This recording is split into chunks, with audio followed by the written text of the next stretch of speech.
Today on the farm, we're going to do something I've never done before. We're going to plant a fall crop of butter beans.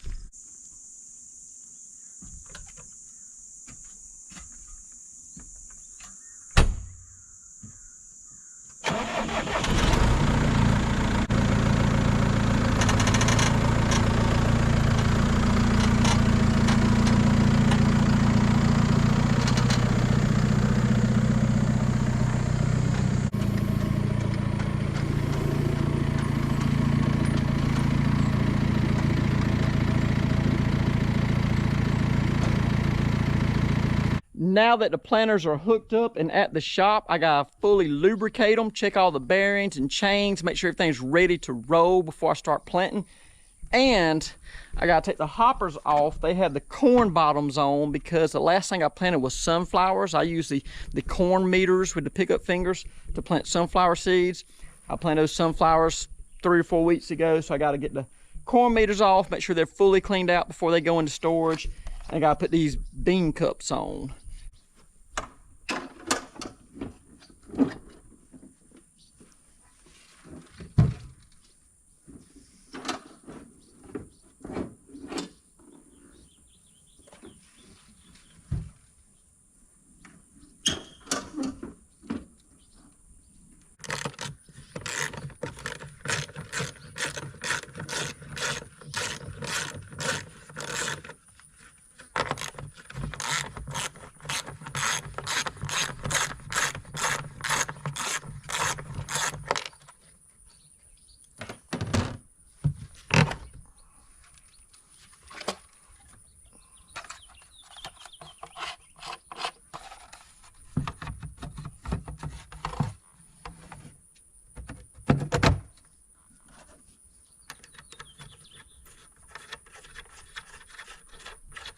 Last year, I planted thorough green lima beans, baby lima beans in my early season crop. And this year, I planted Bridgeton lima beans in my early crop. And I didn't see a tremendous difference between the two of them. They were very similar. So for this fall crop application, I'm gonna plant both of them, 50 pounds of thorough green and 50 pounds of Bridgeton, side by side in the field, same conditions. And that way we get a little bit of a field trial here. We'll see which one performs best with my soil type and my climate.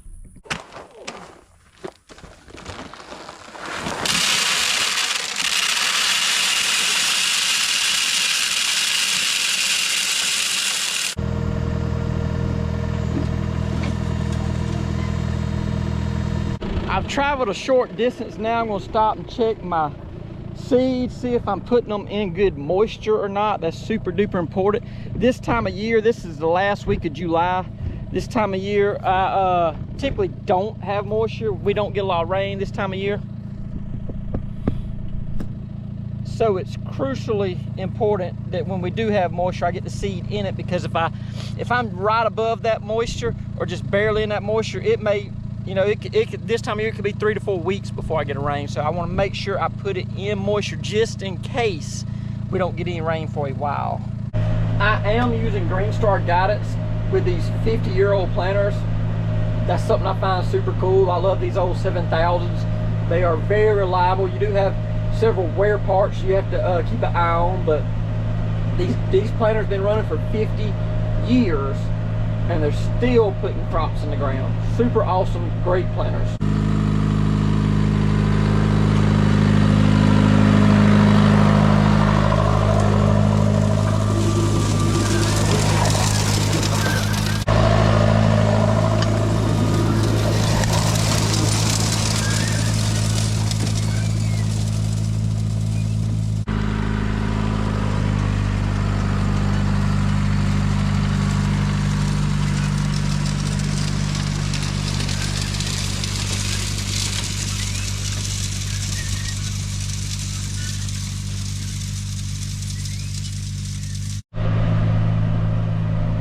I'm planting these beans about 3.5 miles an hour.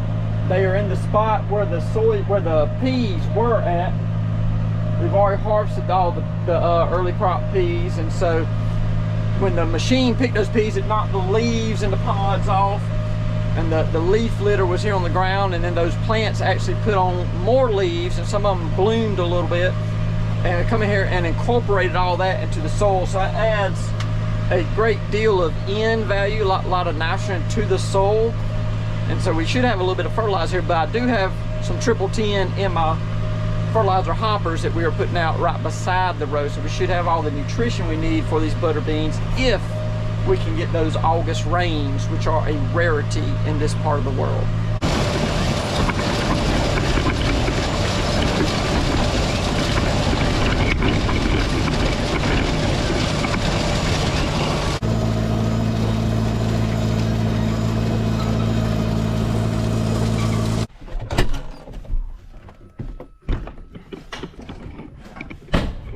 All right, we got the butter beans in the ground. Now we got to go water the soybeans. Power on. We got auto and we got hand. We're gonna go auto. Here's the pump. Now I'm traveling from the pond through the woods back up to the field where I'm gonna cut the water on from the irrigation. There are 4 pivot points hooked to that pump down there at that pond. So I gotta go to all 4 of them. I'm gonna go to 3 of them, make sure the valve is closed. And then go to the one that I want to cut on and make sure the valve is open.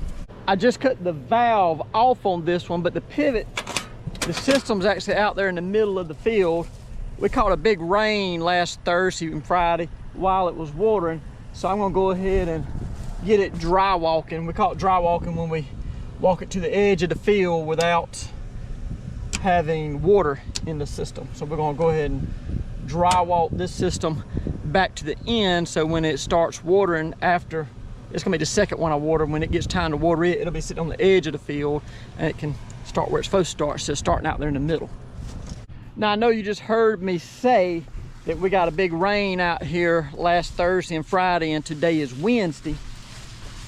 So you may be wondering why I'm going to be watering. We do have a little bit of moisture down here in the ground still. It's not dried out yet, but yet is the key word. It takes 17 hours for one of these systems in this field to make a half turn. I have 3 systems in here that each make a half of a circle. And so 17 hours, 17 hours, 17 hours. And so by the time the last one got done, those beans would be thirsty. So you got to start before the ground dries out to start watering, or else you'll put yourself in a bind before you get finished. One viewer keeps referring to me as the Bean King, and I don't claim to be any more knowledgeable about soybeans or any better at growing soybeans than any other soybean farmer. I find it quite comical every time he uses that term, and he's doing it jokingly, and it is funny to me. But I just want to take note, y'all, it is July. It is last week of July, and these soybeans are chest deep. Open. All right. This is the pivot that I want to run first. I could have cut the water on down there at the pond if I turned that switch to hand instead of to auto, but turning it to auto means it only cut on when this box at the field tells it to cut on.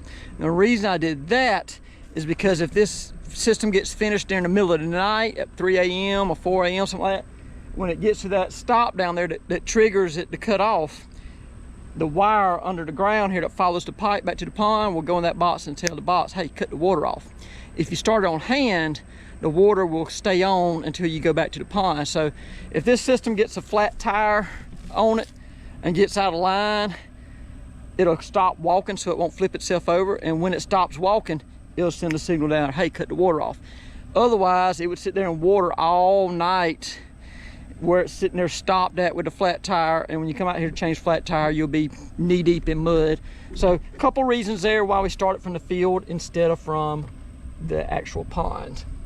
I'm gonna sit there and hold this button until the pressure builds up. I hear the water just now getting here. The water's got to travel about a mile under the ground to get up here. As it gets here, you'll start seeing a little bit dripping out of some of these joints, and then the pipe, the big main pipe up top, will actually come down as it fills with water. It'll actually weigh it down about 6 inches, and then you'll see the water start coming out of all the nozzles. What I'm doing now is I'm backing down this system, looking at every nozzle, making sure all of them are putting out. If one of them's not putting out, as it makes that semicircle, that half circle around the field, I'll have a little short area of crop that's not got as much water because it won't grow as much. So I just got to check every tip, make sure none of them are stopped up, and all of them are doing what they're supposed to be doing.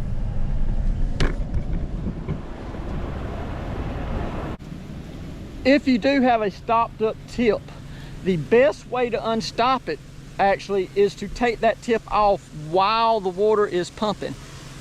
That is a 1-inch drop with 60 pounds of pressure on it, so 60 psi and a 1-inch volume, 1-inch diameter coming out. If you're standing on a ladder, it'll actually eat a hole out where the ladder's at, make the ladder start leaning over while you're trying to unstop that tip and put it back on. And you will get wetter unstopping a tip on a running irrigation than you would if you jumped off a boat in the middle of the ocean. You will get soaking wet doing that, but that is the best way to get the tips unstopped. If you kill the water, go out there, unstop the tip, put it back on, cut the water back on, you've wasted a lot of time, and likely some more rust or whatever was in the pipe will restop the tip up. It's good for the water to run with that tip off so that the pipe gets fully cleaned out. Now that we got the butter beans planted and the soybeans are getting watered, I'm checking on my fall crop of peas. You see they're coming along here. I think maybe 15 days, 12 to 15 days we'll be out here picking these. Maybe a little sooner, but not far off on picking this variety. These here are a vining variety. This is another hand, that was a machine pick. This is a hand picked variety. We have zippers and we have the Mississippi brown crowders here, and they're a little bit further off, but still just over 2 weeks, around 2 weeks, we'll be in here picking some of these as well. I planted 1 acre of pumpkins this year. The majority of them are Orange Bulldog, which is a variety made by the University of Georgia. And as you can see,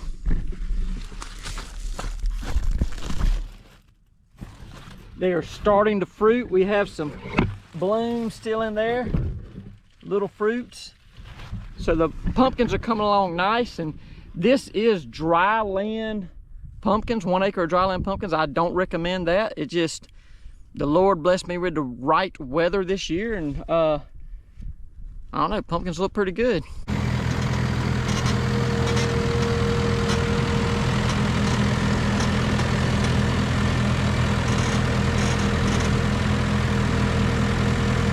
Well, we're back where we started this morning.